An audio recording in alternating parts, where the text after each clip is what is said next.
नमस्कार डॉक्टर साहब, बहुत बहुत स्वागत है आपका। Thank you Anju ji. आप अरविंद केजरीवाल के बहुत पुराने कलीग रहे हैं।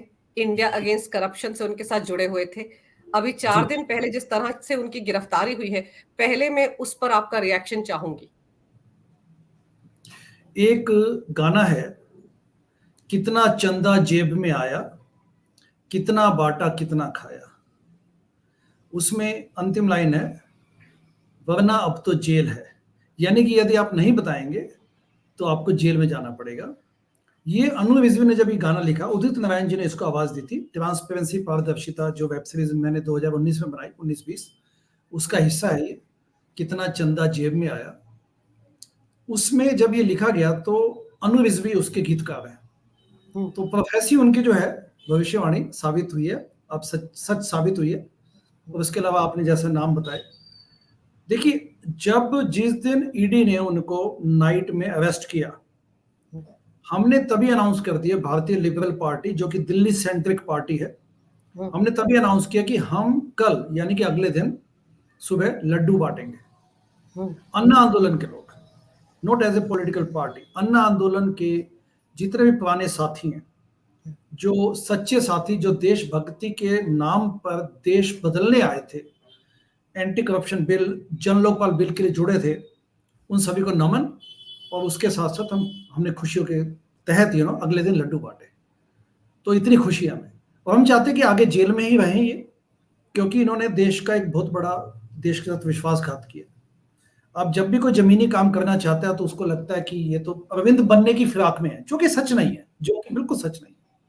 हर आदमी अरविंद क्यों बनेगा? क्या हर व्यक्ति जो पॉलिटिक्स के माध्यम से देश की सेवा करना चाहता है, क्यों मान के चले कि वो अरविंद ही बनेगा? लेकिन जो स्केप्टिसिज्म इन्होंने दिया देश को, ऐसे धोखा देके, आस्था के साथ खिलवाड़ करके, तो उसके बाद नेचुरली ये, मतलब उनका भी शक गलत नहीं है, उनकी आशंका गलत नहीं है। पर डॉक्टर साहब, इंडिया अगेंस्ट करप्शन मूवमेंट से बाहर निकले अरविंद केजरीवाल, और किस तरीके से 10 सालों में ही सलाखों के पीछे पहुंचने की नौबत आ गई, ईडी की कस्टडी में पहुंच गए। सारा कुछ जो है वो चंदे के इर्द गिर्द ही घूम रहा है, पैसा बनाने के इर्द गिर्द ही घूम रहा है। और शुरुआत में देखिए, यही लोग थे जो कहते थे कि अगर 10 रुपए का चंदा आएगा तो भी वेबसाइट पर डालेंगे उसका नाम, और फिर 2015 में उसी वादे से पलट गए। तो यानी कि वहीं से ये कहानी शुरू होती है, जो पन्नू कह रहा है कि 2014 से लेकर 2022 तक 133 करोड़ दिए गए, तो यानी कि तब ये पैसा आना शुरू हो गया था आम आदमी पार्टी के खाते में। और पोस्चरिंग देखिए, आपने बिल्कुल ठीक कहा। पोस्चरिंग ये है कि जब पहली बार 20 करोड़ रुपए इकट्ठे हुए आम आदमी पार्टी को, तो एक स्टेटमेंट दी जाती है माननीय अरविंद जी द्वारा कि प्लीज चंदा मत दीजिए। इतना झूठ आडंबर की क्या आवश्यकता थी? आप बोल दीजिए पैसा चाहिए, और साथ में हमने आगे ऐसे धंधे करने हैं आपको। जब हमने ऐसे धंधे करने हैं, चंदे के नाम पे सब कुछ खाना पीना है, इतने शॉर्ट स्पैन में आपने 10 सालों बोला, 10 सालों के अंदर, क्योंकि चिंतन नहीं था अंजू जी, चिंतन की कमी थी। पूरा देश जब एक आंदोलित मूड में था और मोड में था, दुनिया भर के लोग, अनपढ़ से लेके पढ़े लिखे लोग, अंडमान निकोबार से लेके जम्मू कश्मीर तक के लोग जब आके देश के नाम पर, देश बदलने के नाम पर स्पॉन्टेनियस वे में पार्टी की भी सेवा कर रहे थे, आंदोलन में तो आए ही। उसके बाद कुछ लोग हट गए पीछे कि ठीक है भाई, पार्टी नहीं बनानी चाहिए, बट जो पार्टी में आए, पहला इलेक्शन दूसरा इलेक्शन तो आंदोलन मोड में ही लड़ा गया था। हम इस बात के साक्षी हैं कि दूसरा इलेक्शन जिसमें 67 सीटें मिली, वो भी आंदोलन वाले मोड में ही लड़ा गया। लोगों ने अपने लेवल पे बिना पूछे अपने सामर्थ्य के हिसाब से सेवाएं की। एक साइकिल चालक थे जो कि ताला बनाते थे, सरदार जी हैं, उन्होंने लोन लेके अपना काम धंधा बंद किया, लोन लेके पार्टी की मदद की। अनगिनत एग्जाम्पल्स है, और अंदर ही अंदर इनके खेल चल रहे थे सब। जब दुनिया भर के लोग आके इनको समर्थन दे रहे थे, पूछते भी नहीं थे कि अरविंद कौन है, they were just coming to the office या अपने अपनी कॉन्स्टिट्यूएंसी में जहां उनको जाना है काम कीजिए। वॉलंटियर एंगेजमेंट सेल आम आदमी पार्टी का बड़ा रोबस्ट सेल था, मैं उसमें काम कर चुका हूं। मतलब लोग हमसे हैंडल नहीं हो पाते थे, इतने लोग थे, इतनी तादाद थी। और अंदर बैठ के किससे बातें होती थी? संजय सिंह। सब सिस्टमेटिकली जो पढ़े लिखे लोग या जो कमिटेड लोग थे, उन सबको सब पोस्टरिंग थी, सब postering. When you look back you feel more about this. तो वहां पे अंदर खान ने जो इनको चाहिए थे ना, जिस किस्म के लोग जो इनको व्हीलर डीलर बोलते हैं, दलाली करने वाले, जिनका कोई मकसद नहीं था देश बदलने वाला, ठीक है, उनके साथ बैठती थी। It's much more clear now. पर ये जो खालिस्तानियों के साथ खेल है, इसका जो खुलासा पन्नू ने किया है, ये तो और विस्फोटक है और टाइमिंग बड़ी खतरनाक है। और मुझे याद है, मैंने वो इंटरव्यू देखा है जो आपने डॉक्टर कुमार विश्वास का किया था, जब पहली बार देश में ये बात शुरू हुई थी कि देखिए किस तरह से अरविंद केजरीवाल ने खालिस्तानियों के साथ भी सांठगांठ की है। मैं आज उसी के बारे में आपसे जानना चाहती हूँ, क्योंकि न्यूयॉर्क विजिट का जिक्र हो रहा है जहां पर वो खालिस्तानियों के साथ मिले थे, उसमें आप भी उनके साथ थे। जी। बात है 2014 की। 2015 में आपको ध्यान है कि विधानसभा के चुनाव हुए थे दिल्ली के, जिसमें अल्टीमेटली आम आदमी पार्टी को 67 सीटें मिली थी। तो जनवरी 2014 में अरविंद ने एक लेटर रिलीज किया था, आप उसकी पुष्टि कर सकते हैं, जिसमें उन्होंने प्रोफेसर भुल्लर को, जो कि टेररिस्ट है, इनकी इनकी रिहाई की मांग की थी। He is a Khalistani terrorist या सपोर्टर। एनीवे, मूविंग फॉरवर्ड, दिसंबर 2014 में अरविंद पार्टी बनाने के बाद पहली बार यूएसए के दौरे पे आए। अच्छा, ध्यान दीजिए कि यूएसए पूरी दुनिया में, इंडिया के बाहर, USA was the most robust आम आदमी पार्टी सपोर्टिंग कंट्री। अच्छा। Naturally Chicago was most dynamic chapter आम आदमी पार्टी का। उसके वहां पर तो आप ही रह रहे थे, आप वहीं जी से जुड़े। जी, तो हमारी यूनिट बड़ी स्ट्रॉन्ग थी। Committed volunteer, selfless people, they were just thronging in to help. Aam Aadmi party की जो सबसे पहली ओवरसीज कन्वेंशन हुई थी, वो भी पार्टी बनने के कुछ महीनों बाद ही हमने की थी शिकागो में, ऑल यूएस लेवल पे। एनीवे, तो उस वक्त मैं शिकागो में था एंड कोलंबिया का इनको इनविटेशन आया, तो कोलंबिया यूनिवर्सिटी से स्टूडेंट्स को बात करने के लिए। तो इन्होंने ये बात है 7 दिसंबर की, 4 दिसंबर को ये पहले दुबई के लिए चले दिल्ली से, एंड इलेक्शन जस्ट 1.5-2 महीने में होने थे। तो दुबई गए, वहां पे सुब्रतो शाह इनके आईआईटी के बैचमेट है, और इंडिया में राजीव सराफ, जो कि इंटरनली सारे इनके फंडिंग के मामले हैंडल करते थे। यहाँ पे ये भी ध्यान दीजिए कि इन दोनों का नाम मैंने इसलिए लिया, they were not party members. Party के नाम पे जो पदाधिकारी थे, जो लोग आके काम करते थे, उनके पास दायित्व नहीं थे। काम कौन संभालता था? इनके अपने बंदे। राजीव सराफ किस कैपेसिटी में उनका सारा फंडिंग संभालते थे, डिफिकल्ट टू से। अच्छा, अब इन दोनों ने आगे प्लान किया, दुबई गए।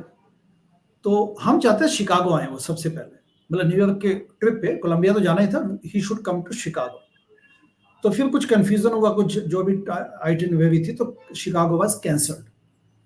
तो नेचुरली फिर मैंने कहा ठीक है, मैं अब न्यूयॉर्क चला जाता हूँ। तो मैं 6 दिसंबर को न्यूयॉर्क पहुंच गया। 6 दिसंबर 2014 की बात है। अगले दिन सुबह इन्होंने पहुंचना है। हम वहां पे, मैं and Suresh Reddy, he is another IIT batchmate of Arvind. अच्छा, हम पर वो दोनों पार्टी से जुड़े भी नहीं थे। पार्टी से जुड़े हुए थे। He was well established, he is a well established businessman, US citizen, green card holder थे, जैसे उन्होंने मुझे बताया। बट इंडिया में भी काफी बिजनेस था उनका, यहाँ भी अपना। तो हम दोनों ने चेक इन किया एक होटल में डाउनटाउन मैनहट्टन में, एंड पूरा दिन हमने वो लगाया कि, क्योंकि हमारा एक कोलंबिया यूनिवर्सिटी में जाने के अलावा एक इनकी आइटिनरी में था कि शाम को 7 दिसंबर की शाम को इन्होंने एनआरआईज के लिए फंड रेजर एक आयोजित किया जाए, जैसे इनकी चाहत थी। तो फंड रेजर को आयोजित किया गया। तो naturally we had to coordinate with so many influential NRIs, wealthy NRIs, कि आप कल पक्का आइए एंड थोड़ा डोनेशन दीजिए पार्टी को। सो फिर मुझे फोन आता है रिचमंड हिल गुरुद्वारे से, जैसे उनको पता चला कि अरविंद इज कमिंग। वो तो काफी दिनों से था, but as he came to know कि चलो who is working on this, तो they reached out to me and to us. तो उन्होंने कहा कि कल आप अरविंद जी को सुबह प्लीज यहाँ लेके आइए। Naturally it's a religious place, and I come from that background. तो मैंने फिर बात की, तो मुझे लगा चलो ठीक है, I mean it can be done. And naturally, Arvind is in the flight, so I can't communicate with him this. लेकिन ये यहाँ ये पूछना चाह रही हूँ, पहले से प्लान नहीं था, आइटिनरी में पहले नहीं था कि उनको रिचमंड हिल में जो गुरुद्वारा वहां जाना है, या अरविंद के दिमाग में पहले से था, आपको पता नहीं था? मुझे पता नहीं था, पर अरविंद के दिमाग में था, ऐसा लगता है। तो मैंने कम्युनिकेट किया इसको, फिर मैंने कहा ठीक है, वी विल डू दैट। तो उसके बाद अगले दिन सुबह 7 दिसंबर को मैं, सोमू कुमार एंड श्रीवेश रेड्डी, हम तीनों एयरपोर्ट पहुंचते हैं रिसीव करने अरविंद को। एंड सुबह सुबह का टाइम था, 7 बजे, कोई भीड़ भी नहीं थी वहाँ पे एयरपोर्ट पे। तो they walk out, Rajiv Saraf and Arvind Kejriwal, they came from business class. हम रिसीव किया, सीधा वहाँ से हम एयरपोर्ट से Richmond Hill, which was about 8 to 10 miles, वहाँ हम लेके गए। तो वहाँ पे जो गुरुद्वारे के प्रबंधक एंड फंक्शनरीज थे, बड़े गर्म जोशी से उनका स्वागत किया गया। एंड सीधे एयरपोर्ट से आप लोग रिचमंड गुरुद्वारे पहुंच गए? सीधे? अच्छा। तो 15-20 मिनट लगे होंगे। तो उसके बाद वहाँ पे काफी गर्म जोशी से उनको बैठाया गया, चाय पकोड़े सब आए। सो एक कमरे में बैठ के कुछ जो भी उनके जो मेन लोग थे वो बैठे थे, मैं भी बैठा था वहाँ पे। आई थिंक वो पिक्चर सर्कुलेट हुई है, ठीक है ना। मैं बैठा हूँ, अरविंद बैठे हैं। आपको ये दिखाती हूँ, देखिए ये पिक्चर्स है एक, तो शायद ये चाय बात पकौड़े वाली, नाश्ते का जी, चाय पकौड़े वाली शायद यही है। फिर एक पिक्चर, एक ये है जो मैं चाह रही थी आप इसके बारे में, ये लोग देखो, ये सिख लीडर से बात हो रही है ना? हाँ, ये बिल्कुल मैं यहीं बैठा हूँ, इस फोटो में नहीं हूँ, बट इसके साथ वाले उसमें। तो यहाँ पे we are talking, you know, they are talking about general issues Punjab के। एंड देन फिर उस जहाँ पे आप देखते हैं हमें कमरे में बैठ के भी are having breakfast and news भी साथ में देखे जा रहे। उसके बाद गुरुद्वारा का जो मेन हॉल है जहाँ पे गुरबाणी पढ़ी जाती है, अरदास दी जाती है, तो वहाँ पे हमें लेके जाया गया। वहाँ पे मैंने इंट्रोड्यूस किया, जो गैदरिंग थी वहाँ पे, public gathering. And I think ये 10-1 बजे की बात होगी, 9, 9:30, 10 बजे। तो वहाँ पे उसके बाद अरविंद ने स्पीच दिया। अब इसमें क्या है कि टिपिकली देखिए ऐसा होता है कि things are on the flow, when I don't know the details. मुझे लगता है कि that was a political speech and that probably could have been avoided that point. And गुरुद्वारे ने भी इसको अलाउ किया, ये थोड़ा सा मुझे सरप्राइजिंग लगा, लेकिन उस वक्त गुरुद्वारे के अंदर भी पॉलिटिकल स्पीच दिया उन्होंने, ये दिया, तो ये थोड़ा सा मुझे, मैं आई कुड नॉट, अटपटा लगा उस वक्त। तो उसके बाद फिर हम लोग इंडियन फंक्शन में चले गए। इंडियन गैदरिंग थी एक डाउनटाउन में, इंडियन जो एनआरआईज कम्युनिटी के लिए, वहाँ भी काफी गर्म जोशी से उनका स्वागत हुआ। वो सभी विजुअल्स आपको मिल जाएंगे। And then we went to Columbia University. Columbia में नेचुरली मैं एंड सोमू, अरविंद, हम 3 लोग अंदर गए। मीडिया वाज नॉट अलाउड, तो I happen to be the single source of live tweets on that occasion. That was just coincident. So उसके बाद हम लोग फंड रेजर वापस होटल में आए, आई थिंक कॉफी वॉफी लिया। उसके बाद we went for that fund raiser which is about another 10 minutes drive from the hotel. NRIs के साथ फंड रेजर करना था, है ना? जिसके लिए हमने पिछले दिनों में मेहनत की थी। तो वो that went well, I mean अच्छे खासे लोग थे उसमें। And then we come back to the hotel. Hotel में आने के बाद इट मस्ट बी 10-10:30 एंड हम 3-4 लोग थे वहाँ पे रूम में। तो अरविंद ने मुझे कहा कि एक मीटिंग में जाना है मुझे अभी। मुझे ही पता नहीं था, क्योंकि मुझे लगा this is the end of the day, and typically 10-10:30 you don't anticipate anything further. And last IT में जो था वो last item was the fund raising dinner. उसके बाद कोई प्लानिंग नहीं थी? कोई प्लानिंग नहीं थी। अच्छा। होटल में पहुंचने के बाद अरविंद जैसे बैठे थे, बेड पे बैठे, तो जैसे हम 3-4 लोग थे मुश्किल से, तो अरविंद ने कहा ठीक है मैं तो चलता हूँ, एक मीटिंग है मुझे उसमें निकलना है, तो आप देख लीजिए जैसा भी जो इस ढंग का। तो मैं समझ गया, मैंने कहा कि ठीक है, I don't have to be part of that, and I was surprised on that. Anyway मैंने तो रात के ठिकाने का सोचा नहीं था इस ढंग से कि ऐसे मुझे कोई अपना देखना पड़ेगा। तो फिर मैंने अपने इमीडिएटली दोस्त को फोन किया, he is in New Jersey, the family. तो मैंने उनको फोन किया, मैंने कहा ठीक है I am coming to you guys. तो उसके बाद मैंने तो अपना कैब पकड़ा एंड आई लेफ्ट। उसके बाद अगले दिन मुझे पता नहीं, क्योंकि अगले दिन I have now gone to New Jersey, which is another 20-30 miles from that place. So actually I got disconnected from the whole, and मेरी अंडरस्टैंडिंग ये थी कि अगले दिन अरविंद की फ्लाइट थी, एंड मेरी फ्लाइट शाम को शिकागो की थी वापसी की। Next morning what happened and in that night what happened, I am not privy to that any kind of, I don't know the details. But I think जो पन्नू ने वीडियो सर्कुलेट किया उसमें जो ये पिक्चर सब आया, तो मुझे लगा कि थोड़ा क्लैरिफिकेशन इस पे होना चाहिए। इन देखो माय ये ओपिनियन। जी पन्नू की ये फोटो जो जिसमें आप भी शायद दिख रहे हैं ना। जी जी जी। जी, आप कुछ इसके बारे में बता रहे थे कि क्या क्लैरिफिकेशन। तो I think this allegation is huge and significant. एक Khalistani terrorist mister Pannun, who openly talks about पूरे देश को डिसइंटीग्रेट, इंडिया को तोड़ने की बातें करते हैं, तो उस लिहाज से इसको इन्वेस्टिगेशन किया जाना चाहिए। But much more significantly than this, तो हम लोगों ने 2015 में इलेक्शन हुए, 67 सीटें मिली। उसके बाद जो हुआ, उसके बाद आप जानते हैं या आपने मीडिया के थ्रू समझा होगा, then Sanjay Singh over next 2 years, because 2017 में इलेक्शन थे पंजाब के असेंबली इलेक्शन, हाँ जी। 2015 जनवरी में इनको मैसिव मेजोरिटी मिली, 2015 फरवरी में दिल्ली दिल्ली में गवर्नमेंट बनी। अब इलेक्शन था पंजाब का 2017 में, 2 साल बाद। में। उसके लिए they were in full gear, and Punjab Canada के जो एनआरआई कम्युनिटी है, पंजाबी कम्युनिटी, उसका भी काफी इंटरेस्ट था। तो उन्होंने काफी गर्मजोशी दिखाई। एंड आपको, मुझे नहीं पता आप कितना जानते हैं इस विषय में, बट संजय सिंह एंड एक पत्रकार जो कि उस वक्त पार्टी में थे, they were frequent visitors to Canada. Ashutosh, वी आप वी आशुतोष की बात कर।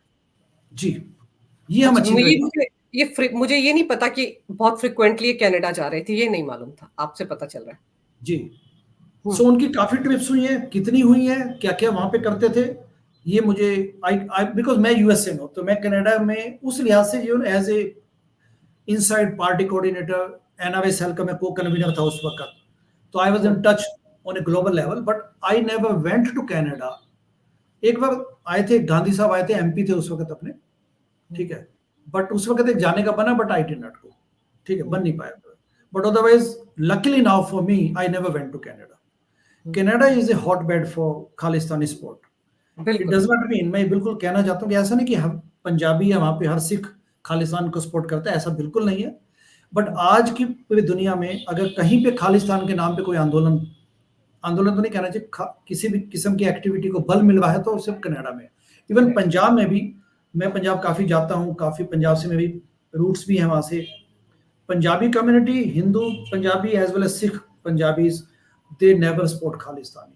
आज भी आप वहां पे जाएंगे, आपको कोई छोटी सी शंका नहीं मिलेगी आपको कि खालिस्तान के नाम पे वो भुगत चुके हैं 1984 में, बिल्कुल। उसके बाद उनका कोई मंशा नहीं है।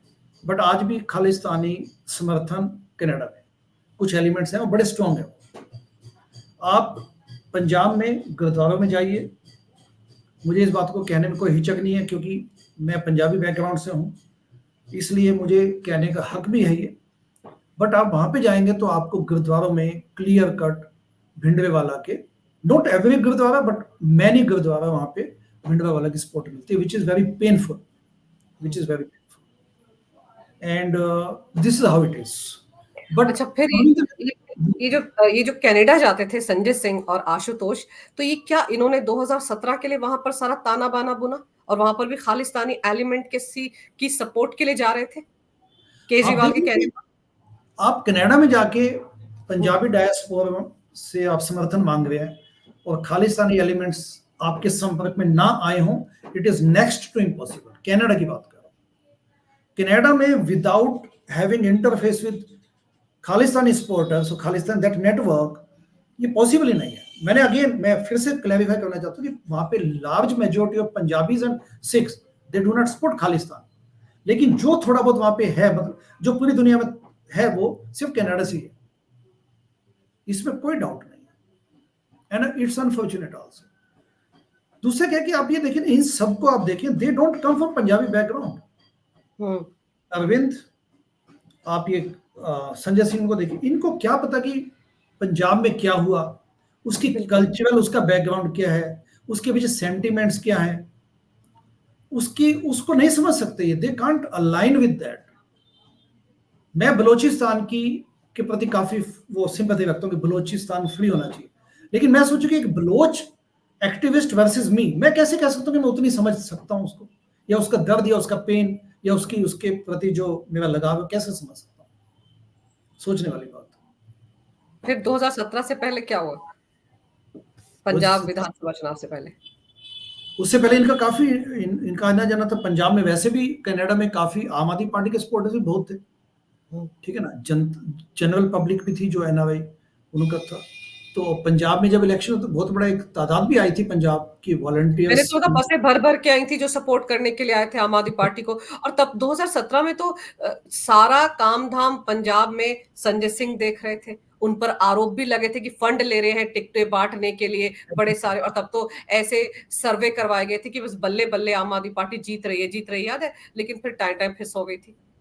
नहीं, मैं उस वक्त पंजाब में था। हम्म लकीली एनफ जब इलेक्शन हुए तो हम्म हमने चंदा बंद सत्याग्रह चलाया हुआ था आम आदमी पार्टी के खिलाफ। चंदा बंद सत्याग्रह, नो लिस्ट नो डोनेशन। हम जनता को बोलते थे कि आप आम आदमी पार्टी को चंदा मत दीजिए क्योंकि इन्होंने चंदा खा लिया। तो मैं पंजाब में तब तक आप किनारा कर चुके थे, है ना, इनसे। 2015 में आप छोड़ चुके थे ना आम आदमी पार्टी को। एग्जैक्टली जैसे इन्होंने चंदे पे समझौता किया, चंदे की लिस्ट पे, डोनर्स लिस्ट पे वेबसाइट से हटाई, तो मैंने उसका पुरजोर विरोध किया उसके बाद। ये और उसकी सबसे बड़ी वजह आपको आज की तारीख में क्या लग रहा है? वो जो पन्नू का कहना है कि 2014 से 2022 तक 133 करोड़ दिए गए, क्या वही सबसे बड़ी वजह है कि क्योंकि खालिस्तानियों से चंदा आना शुरू हो गया था, उनके नाम कैसे लिस्ट में डाले जाते? तो यानी कि वो पैसा भी तो प्रॉपर चैनल से नहीं आ रहा होगा ना, हवाला के जरिए आ रहा होगा। अंडरस्टूड है। वो पैसा कभी पार्टी फंड में नहीं आया। सोचने वाली बात, कोई देगा भी नहीं और कोई लेगा भी नहीं। वो वो कहाँ सब गया? हवाला, वो सब हवाला मानी। इसलिए तो ये ना कि आप मेरे से कोई कहते हैं कि आपके पास क्या एविडेंस है, मेरे पास कैसे एविडेंस आ सकता है? लेने वाला राजी है, देने वाला राजी है, तो मैं बीच में कहाँ आता हूँ? कोई भी नहीं आ सकता। आप भी नहीं प्रूव कर सकते इसे। बट ये लेकिन पैसा आया है। इलेक्ट्रॉनिक ट्रांजैक्शन है इसमें, मेजॉरिटी ऑफ देम। तो this is for the investigative agencies to figure it out. और जिस तरीके से पन्नू के खिलाफ एनआईए ने कार्रवाई की थी, आपको याद होगा, पिछले साल उसके प्रॉपर्टीज को सीज किया गया, चंडीगढ़ में भी, पंजाब में भी। और बहुत एक लंबी चौड़ी 40-45 लोगों की लिस्ट खालिस्तानियों की एनआईए ने सौंपी थी, कनाडा को भी। तो आपको लगता है कि अब इस मामले में एनआईए की एंट्री होना लाजमी है? क्योंकि ये तो बहुत बड़ा आरोप है ना। पैसा आया तो गया कहाँ? यही सवाल तो साउथ लॉबी को लेकर पूछा जा रहा है केजरीवाल से कि पैसा आया तो गया कहाँ? जिसपे उनका सेलफोन गायब हो चुका है अरविंद हाँ, का। बताइए। मतलब आम आदमी सेलफोन, मेरे को लगता है एक आम आदमी के पास सेलफोन आ जाए डॉक्टर साहब, तो कितना संभाल के रखेगा कि सेलफोन है भाई, सेलफोन है। लेकिन वो भी गुम हो गया। पुराने हैंडसेट पड़े होते हैं घर में, पड़े अभी भी पड़े। हाँ, पड़े होते हैं, हम सबके तो पड़े होते हैं। तो यही तो विडंबना है। सो इस किस्म की बातें हैं। आई थिंक इसका जो आपका क्वेश्चन है उसका जवाब यही है कि it's up to agencies. But ये काफी जो क्लेम है उनका, कानून का, that should definitely be taken seriously. मैं ये कहना चाहूंगा कि इसको इन्वेस्टिगेट किया जाना चाहिए। बिल्कुल। ये नहीं कि मैं कोई मुझे पॉलिटिकल, हाँ हम्म जी जी जी वही सेम। डॉक्टर कुमार विश्वास ने जो आपको इंटरव्यू दिया था, उसमें उन्होंने क्या क्या खुलासे किए थे? क्योंकि 2017 से पहले ही वो इंटरव्यू आया था। देखिए उसमें ट्रांसपेरेंसी, पारदर्शिता वेब सीरीज में है ये।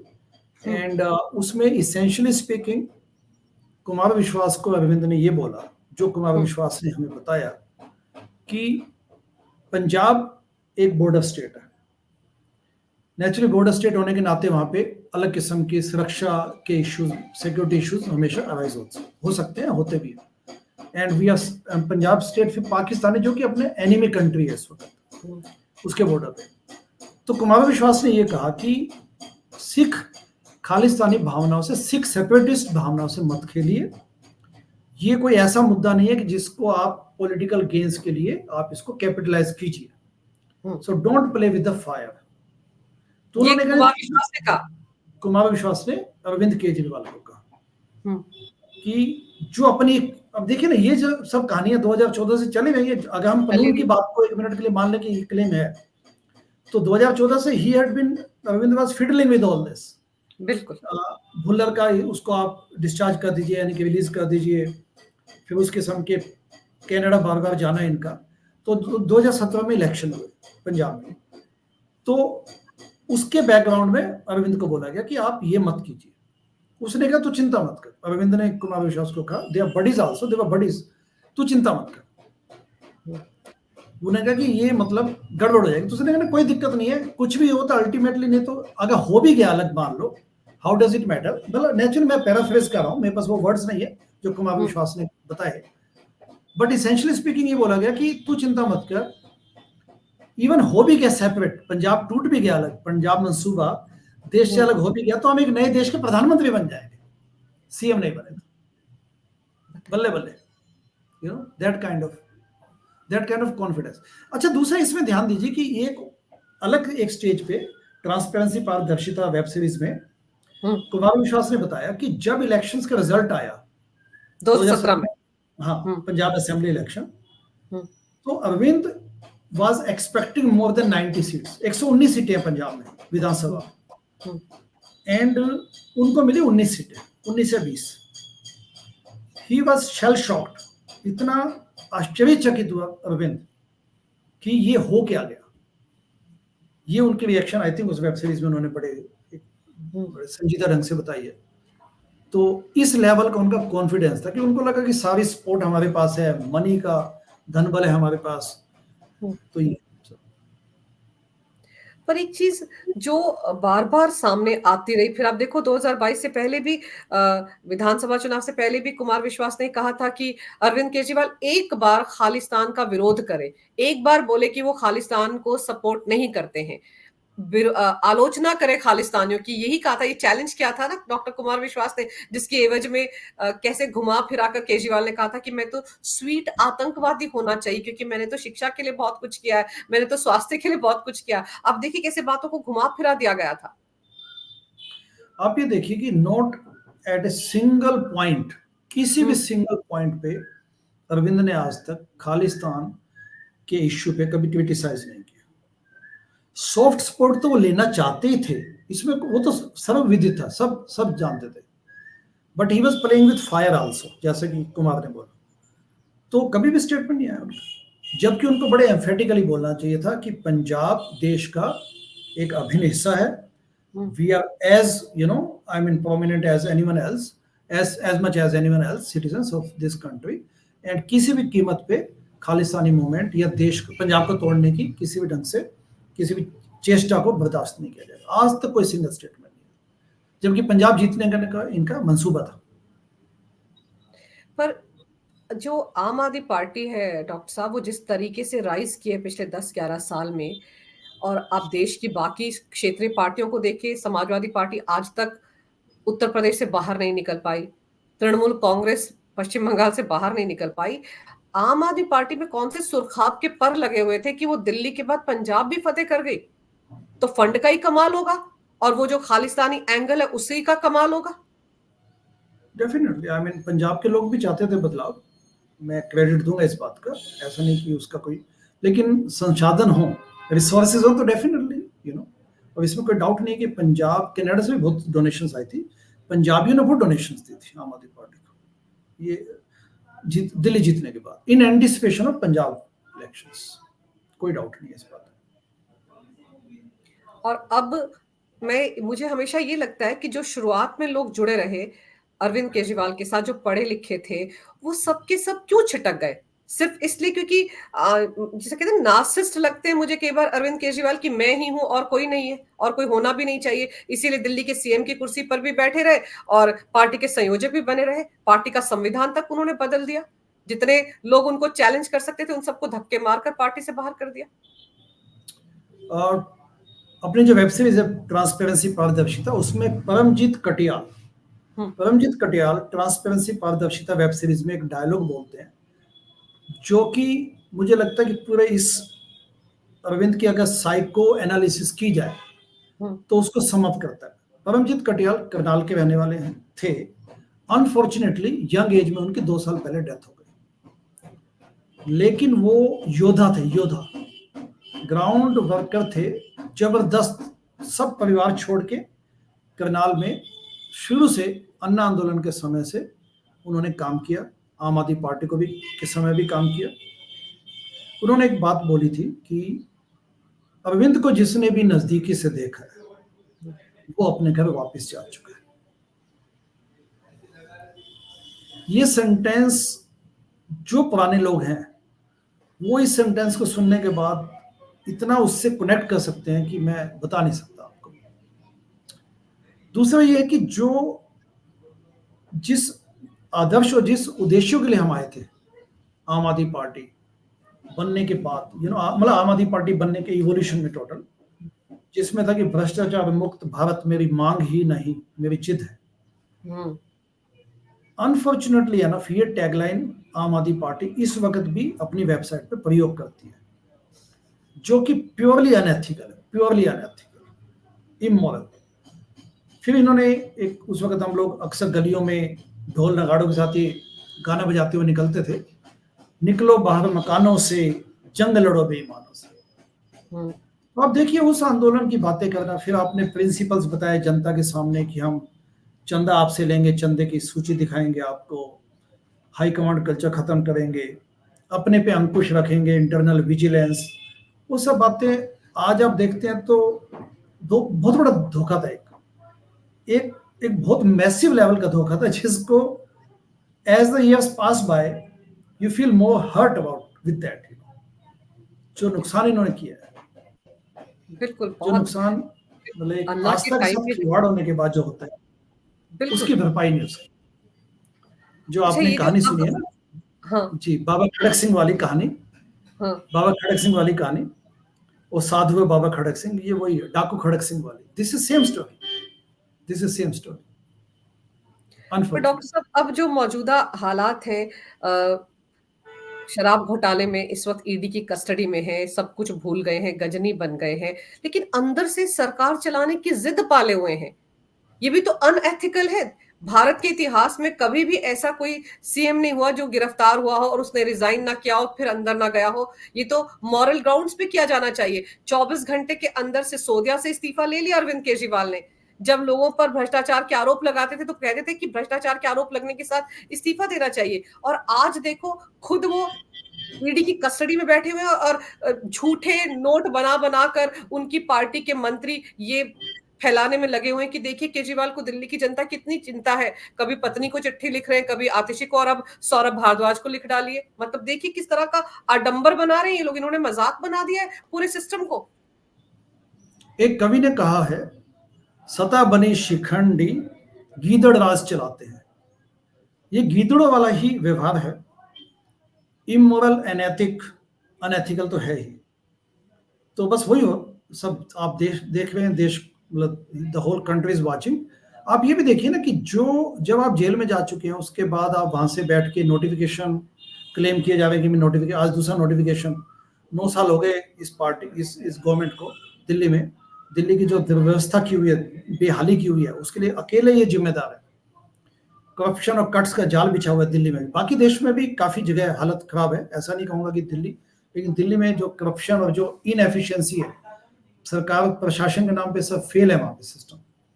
आप उसमें ये देखिए कि इनका कंट्रीब्यूशन क्या है। उसके बाद अब ये कहते हैं कि मुझे बड़ी पीड़ा होती है कि जल बोर्ड पानी नहीं पहुंच रहा लोगों तक, स्वास्थ्य सेवाएं नहीं पहुंच रही। बताइए आपने 9 साल में क्या किया दिल्ली।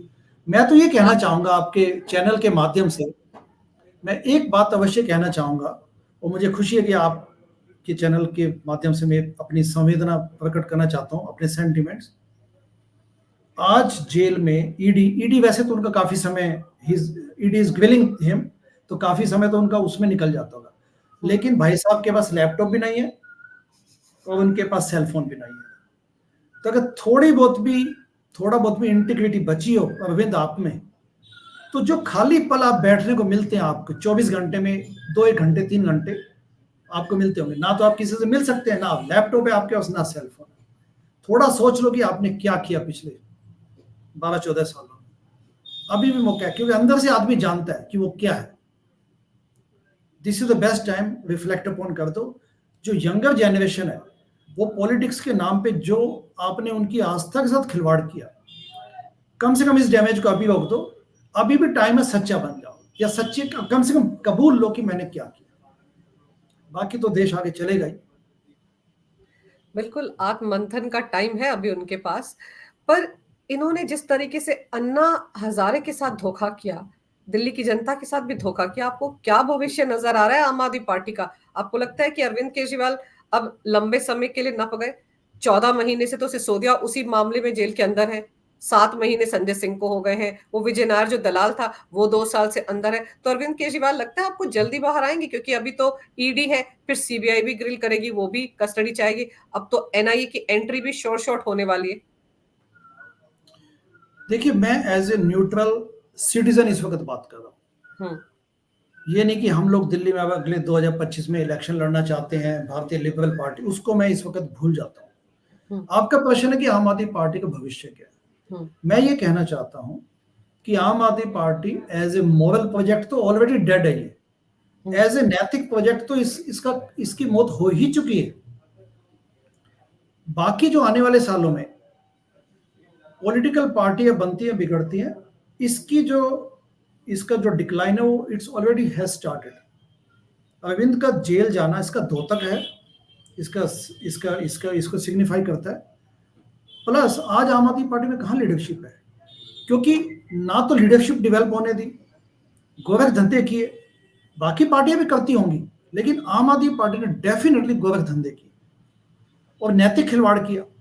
चंदा आपने हटाया, आपने हाईकमांड कल्चर को पनपाया। इनफैक्ट आप खत्म करने आए थे। आप 2 टाइम से ज्यादा आप कोई भी पोस्ट होल्ड नहीं कर सकते पार्टी में। अरविंद इस वक्त 3rd टाइम कन्वीनर है पार्टी के, एंड सीएम भी है साथ में। तो ऐसी क्या प्रॉब्लम है कि आप सब कुछ आप जकड़ के बैठे हैं?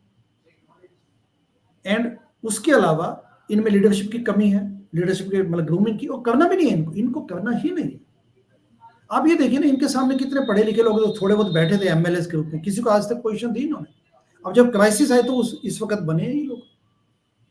आप पिछले 62 एमएलए हैं इनके पास। हुँ, मैं चैलेंज कह सकता हूं कि इसमें कि 1-2 लोगों को छोड़ के बाकी किसी को बनाया, उठी ढंग से पोजीशंस दी। कोई तो है नहीं इनकी पार्टी। जो राज्यसभा के एमपी है वो बेच के भेजे हुए हैं, मतलब पैसा लेके पैसा दिया हुँ। गया। तो भविष्य सिर्फ पब्लिक में अगर आप नैतिकता का नहीं है तो हुँ। डिक्लाइन तो आना ही है, इसमें कोई डाउट ही नहीं। पर राघव चड्ढा जो पार्टी के सांसद हैं, इस वक़्त लंदन में हैं, वहाँ पर भी प्रो खालिस्तान एक एमपी हैं, प्रीत गिल उनके साथ नज़र आ रहे हैं, कहा जा रहा था आँख का ऑपरेशन करने गए थे। आप सोचिए उनकी पार्टी का सबसे बड़ा प्रमुख गिरफ्तार हो जाता है, ईडी की कस्टडी में पहुँच जाता है, तो उनको तो दौड़े-दौड़े, भागे-भागे आना चाहिए था। भगवंत मान को देख लीजिए, 9 तारीख को गुरुवार को 9 बजे रात को गिरफ्तार होते हैं केजरीवाल, वो अगले दिन बाय रोड 2 ढाई बजे पहुँचते हैं दिल्ली। कहाँ से आना था? चंडीगढ़ से। तो ये क्या हो रहा है? मतलब कहीं न कहीं अपने आप को डिस्टेंस मतलब मेंटेन कर रहे हैं इस वक़्त भगवंत मान भी और राघव चड्ढा भी, ऐसा लगता है आपको क्या? या फिर वहाँ पर नई खिचड़ी पक रही है खालिस्तानियों के साथ लंदन में? जो 2016-17 में जिस ढंग से जाते थे, 2015-16 में कनाडा, हुँ, संजय सिंह और ये सब, तो मुझे कोई आश्चर्य नहीं कि ये कुछ भी कर सकते हैं। ये नहीं कि मैं जस्ट इस वक्त मेरा मेरा कोई आइडियोलॉजिकल विरोध तो हमेशा था, लेकिन इनसे आप दे कैन डू एनीथिंग, इतना मैं कहना चाहूंगा। आपको कोई आश्चर्य नहीं होता कि अरविंद केजरीवाल इस घोटाले में फँस गए हैं?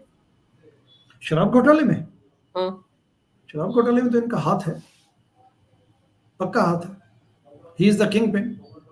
मैं ईडी नहीं हूं, I am not ED, I am not investigative agency, लेकिन जो अभी तक 2-2.5 सालों में शराब घोटाला समझ आया है, हंड्रेड्स ऑफ सेल फोन्स उनको मतलब डिस्ट्रॉय किया गया, आईएएस ऑफिसर सस्पेंड हुए, एंड उसके अलावा जिस ढंग से पॉलिसी उन्होंने वापस ली, ठीक है, मनीष सिसोदिया जेल में बेल नहीं मिल पाई, संजय सिंह बेल नहीं ले पाए।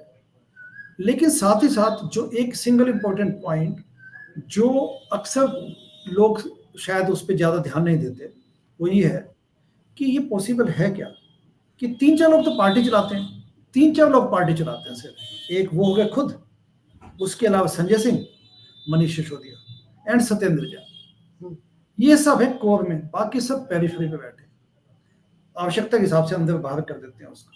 ये 3-4 लोग हैं इनके पास।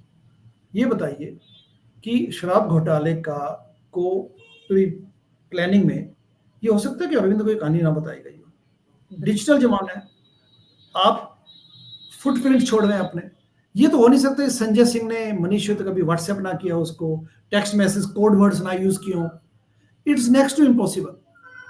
एंड तभी तो उनके पास ईडी के पास एविडेंस है। They may not be able to connect the dots, it is possible, क्योंकि अक्सर इन्होंने भी जो कबाड़ा किया है, जो दुर्ग धंधा किया, तो इसने कहीं तो कुछ ना कुछ तो इन्होंने भी सावधानी बरती होगी। लेकिन डिजिटल जमाने में कोई एविडेंस ना मिले, ये पॉसिबल है। और एक जो उनके घर से ईडी के अधिकारियों को लेकर 150 पन्नों का पूरा खाका मिला है, जिसमें वो उनकी जासूसी कर रहे थे, कौन कहाँ कब क्या कर रहा है। जिस तरह की नेचर के अरविंद केजरीवाल रहे हैं, आपने तो शुरुआत से उनको देखा है, क्या वो इस तरह की तिकड़मबाजी पहले भी करते थे? क्योंकि जब उन्होंने वो फीडबैक यूनिट बनाया था 2015 में, शायद तब आप आम आदमी पार्टी के साथ रहे होंगे, जिस पर जासूसी करने का आरोप लगाया कि उस फीडबैक यूनिट के बहाने जासूसी हो रही थी। संदीप दीक्षित ने शिकायत की थी एलजी से, किरण वालिया ने शिकायत की थी कि देखिए कैसी-कैसी मशीनरी ले आए हैं और पता ही नहीं है किस-किस की जासूसी हो रही है। तो आपको लगता है ये जासूसी करवाना अरविंद केजरीवाल के डीएनए में रहा है? देखिए, ऐसा था कि मेरे से ज़्यादा ऑथेंटिसिटी इस बात की आप इससे लेंगे कि ट्रांसपेरेंसी पारदर्शिता वेब सीरीज में शाजिया इल्मी ने कुछ खुलासे किए, जिसमें वो बताती थी कि कैसे वो ये मैं बात कर रहा हूँ उन दिनों जब अन्ना आंदोलन वर्सेस आम आदमी पार्टी, बस that kind of those time of phase, उसमें भी शाजिया बताती हैं कि कैसे and Shazia was a very prominent Anna आंदोलन एक्टिविस्ट। Yes, I know. और उसके बाद आम आदमी पार्टी में बड़ी अहमियत थी उनकी। बिल्कुल। तब भी कैसे मनीष सिसोदिया उनको वो लोग लगा देते थे अंदर से कि मीटिंग में ना आ पाए, ठीक है, छोटी मोटी जिसको कहते हैं ना घटिया हरकतें करना। आम आदमी पार्टी में भी ऐसे था। अगर मैं पीछे मुड़ के देखूं, हनुमान मंदिर के पीछे जो वहां पे आम आदमी पार्टी का ऑफिस था, जो किसी ने चैरिटेबल कंट्रीब्यूशन किया था, बट आप मतलब काइंड डोनेशन देती कि मैं ₹1 पर मंथ लूंगा, बस आप ले लीजिए, प्राइम लोकेशन। तो श्रद्धा की कोई कमी नहीं थी लोगों की, लेकिन इनकी हरकतें ऐसी थी। विभव का देख लीजिए आप, विभव की सारी कहानी आप सुनेंगे। अब तो विभव के घर पे छापा पड़ चुका है, लेकिन विभव के बारे में भी ट्रांसपेरेंसी में काफी खुलासा हुआ है। तो आप जब देखेंगे, जब करेक्टर्स जो थे, दोज हु वर प्लेइंग, जो मैं पहले बोल चुका हूँ लगभग 20-30 मिनट पहले, कि पूरा देश आंदोलित था, बट अंदर खाने जो इनके जो खेल थे, इरादे और खेल थे, वो निहायत अजीबोगरीब घटिया किस्म के। एंड ज्यादा समय इसमें कि कोई और आके ना बैठ जाए, मतलब they were making equal efforts to dispel to kind of people, ताकि आए मत अंदर को कमिटीज में। और जिम्मेदारी भी नहीं देते थे। जिम्मेदारी दी थी यही अनपढ़ लोगों को, जिनका ना कोई चिंतन था, ना वो देश बदलने की मंशा से आए थे। फिर इनका जो अपना परिवर्तन एनजीओ था, उसके काफी स्टाफ भी इन्होंने बैठाया हुआ था उसमें। Naturally they were just doing what he wanted. परिवर्तन और कबीर कबीर नाम की इनकी 2 एनजीओस थी, उनके लिए भी तो फंडिंग वो जॉर्ज सोरोस वाली वो जो फोर्ड फाउंडेशन थी, वहीं से तो आ रही थी। Plus PCRF, public cause research foundation. PCRF scam actually Anna आंदोलन के टाइम हुआ। अपने को लगता है कि स्कैम अन्ना आंदोलन में भी स्कैम हुआ है। पुष्पेंद्र चौहान का नाम आप देखेंगे शुरुआती दिनों में जो अन्ना आंदोलन के लोग थे, he was one of them. Kapil Mishra भी एक्चुअली एक्टिविस्ट थे पहले अन्ना आंदोलन में। जो लोग इस वक्त तो यद्यपि भाजपा में है, that is immaterial, that is not the point now. Kapil Mishra and Pushpendra Chauhan, ये वन ऑफ दोज इनिशियल जिन्होंने ब्रिक्स लगाई थी ना अन्ना आंदोलन की, उसके लोग हैं। Pushpendra Chauhan immediately after some time he got rebellion on this। उन्होंने कहा कि ये तो सब, he opposed all this kind of wrongdoing। तो उसमें वो बताते हैं कि किस ढंग से इन्होंने किया। तो जो अन्ना आंदोलन के समय जो पैसा इकट्ठा हुआ, वो भी अरविंद खा गए। एंड दैट इज कॉल्ड, हम उसको बोलते हैं पीसीआरएफ स्कैम। आप गूगल करेंगे, ज्यादा सूचना नहीं मिलेगी आपको, इन्फॉर्मेशन नहीं मिलेगी, बट ट्रांसपेरेंसी में हमने इसको आई थिंक कुछ मिनट तक इसको कवर किया। पीसीआरएफ स्कैम, जी, PCRF scam, public cause research foundation, ये इनकी एनजीओ थी अरविंद की। अच्छा, ये तीसरी एनजीओ थी? ये भी उस वक्त थी कोई उनकी एनजीओ। मतलब एनजीओ से इन्होंने काफी पैसा कमाया। और ताज्जुब मुझे ये होता है कि जब मैं गूगल करती हूँ तो पता चलता है कि 2000 में इनकी ये परिवर्तन एनजीओ थी और तब ये नौकरी में भी थे, फिर भी उससे पैसा कमा रहे थे।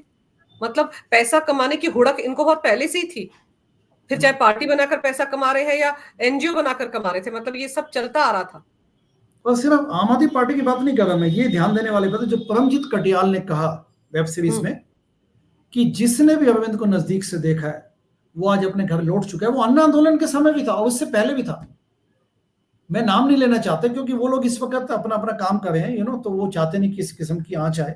लेकिन मैं ऐसे 3-4 उन लोगों को जानता हूँ जो बिल्कुल शुरुआती समय में परिवर्तन में थे। परिवर्तन के बिल्कुल इनके जो कोर इनके जो इनके साथ काम किया वो दिल्ली में ही है इस वक़्त। मैं नाम उनका सेफ्टी के लेना नहीं चाहूँगा because they won't like it, but मैं उनके साथ उठ बैठ चुका हूँ। मुझे पता है उन्होंने क्या बताई। तो बहुत वो भी आज इनके साथ नहीं है। वो इनके भी साथ इनके एक साथ नहीं है आज की तारीख में। आज की तारीख में इनके साथ नहीं। ये क्योंकि इनकी ताज्जुब भी कहानी। होता है ना कि अगर आदमी बहुत बड़ी क्रांतिकारी बातें कर रहा हो, क्रांतिकारी बदलाव लाने के लिए आया हो, राजनीति से भ्रष्टाचार हटा देंगे, परिवारवाद की राजनीति को बढ़ावा नहीं देंगे। आज देखिए, मैडम सीएम जिस तरह से केजरीवाल की कुर्सी पर बैठकर संदेश पढ़ रही हैं, वो क्या है? वो मैसेज नहीं है कि वो चाहते अरविंद केजरीवाल की उनकी बीवी को ही बना दिया जाए दूसरी राबड़ी? ये तो मैंने इसका रॉबरी 2.0 बोला है। आई हैव हाँ। Termed it robbery 2.0। इससे ज्यादा मुझे तो लगता है कि अभी भी थोड़े बहुत जो आम आदमी पार्टी में जो पुराने टाइम के लोग बैठे हैं, ये सोच के कि चलो वास्तव में ये युग नायक हैं, उनको हुँ, सोच लेना चाहिए कि सुनीता केजरीवाल जी, ये समझ नहीं आता कि कैसे वो सीएम की कुर्सी पे बैठ के, किस हुँ, हैसियत में बताइए, ताज्जुब है। किस हैसियत में बैठ के वो उनका संदेश पढ़ रही है। पार्टी का कोई सदस्य पढ़े, पार्टी के एक फुट सोल्जर को दीजिए ना कि अरविंद जी ने मैसेज भेजा है, तब बात मानी जाए। अपनी पत्नी को बैठा के आप क्या कहना चाहते हो? वो पीछे भगत सिंह और उनके ऑफिशियल जैसे एक ऑफिशियल जिस जो कॉन्स्टिट्यूशन की शपथ लेके जो राज करता है, उस कुर्सी पे आप कैसे बैठ सकते हैं? उस कुर्सी पे बिल्कुल। आप बैठ कैसे सकते हैं? ये बताइए। तो अब जब आप 10 साल का अरविंद केजरीवाल का 12 साल का जो जर्नी देखते हैं तो आपको लगता है कर्मा कम्स बैक, ये जो किया धरा है केजरीवाल का वही सामने आ रहा है, इसमें कोई हैरानी की एब्सोल्युटली। बात नहीं है। उस दिन फोन आया मुझे जिस दिन ईडी ने गिरफ्तार किया, तो एक हम्म। किसी व्यक्ति ने कहा कि ऐसा नहीं कि बददुआएं नहीं लगती। उसने कहा बददुआएं भी लगती हैं, ये आज साबित हो गया। वो सारे लोग जो अरविंद केजरीवाल के साथ आम आदमी पार्टी में आए, इंडिया अगेंस्ट करप्शन के साथ जुड़े, जिन लोगों को धक्के मारकर पार्टी से बाहर किया गया, उन सब लोगों की बददुआएं ही तो लगी हैं। अरविंद केजरीवाल हवा में उड़ रहे थे। मुझे एक स्टेटमेंट याद आता है, डॉक्टर कुमार विश्वास का मैंने कहीं पढ़ा था कि वो आखिरी बार जब अपनी पत्नी के साथ मिलने के लिए अरविंद केजरीवाल के घर पर गए तो उनकी पत्नी ने ये कहा कि सत्ता तो भाई साहब आनी जानी चीज है। तो केजरीवाल का स्टेटमेंट था, लेकिन अभी तो है मेरे पास। तो कुमार विश्वास कहते हैं उसके बाद मैं और मेरी पत्नी उठकर वहां से चले आए। वो आखिरी मुलाकात थी हमारी उनके साथ। तो सत्ता का नशा चढ़ गया था ना, वो मेरे ख्याल से अब उतर जाएगा। जी। पर चलिए, आपने विस्तार से इस मुद्दे पर चर्चा की मेरे साथ, डॉक्टर साहब मेरे लिए समय निकाला, और अरविंद केजरीवाल को जो अभी भी जननायक समझ रहे हैं, वो जो दिल्ली की जनता को अंदर बैठे हुए उनके फर्जीवाड़े के संदेश आ रहे हैं, आदेश आ रहे हैं, उनकी हकीकत दिल्ली की जनता तक पहुंचनी चाहिए। उनको समझ में आना चाहिए अरविंद केजरीवाल ने कैसे-कैसे अन्ना हजारे को भी ठगा, उस ज़माने में भी फ्रॉड किया, पैसा हड़पा। तो ये जो उन पे आरोप लग रहे हैं पन्नू की तरफ से और जो शराब घोटाले के, उन आरोपों में बहुत हद तक सच्चाई है और जांच एजेंसियां जांच पड़ताल कर ही रही हैं। देखते हैं क्या कुछ होता है, लेकिन आपने वक्त निकाला, ये जानकारी मेरे दर्शकों को दी। डॉक्टर साहब, इसके लिए आपका बहुत-बहुत धन्यवाद। नमस्कार। भारत माता की जय हो। वंदे मातरम और जय श्री राम। वंदे मातरम।